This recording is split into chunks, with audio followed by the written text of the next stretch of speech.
Hi, I'm Richard Delaney from Rope Lab in the Blue Mountains of Australia, and I'm working with the rigging lab at Rescue Response Gear. What I'd like to do is introduce a variation on the set of fours. This is the fast fours.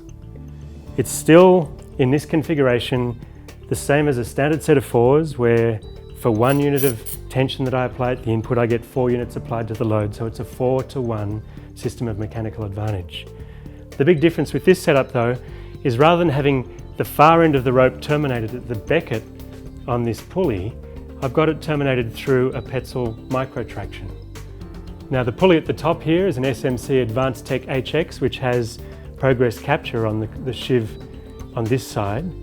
But what it means is I've got 2 free ends of rope, so rather than just being a standard set of fours, which is 4-to-1, I can grab both of these strands and pull together as a 2-to-1, which brings the load up much more quickly.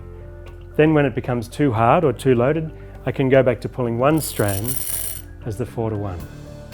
With the fast fours, a really neat application is if I just run the load back out to full length, and I'll drop it down even further.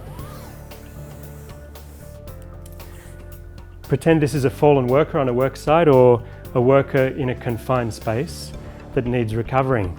If I send that right down to them, I can then also send them the long end of this rope and get them to haul on that strand while I haul on this end. We can work together, and it doesn't even matter if we're pulling at different rates. It halves the work that I have to do to get that person out, because they're, if capable, able to do half the work as well. So we can get them out much more quickly.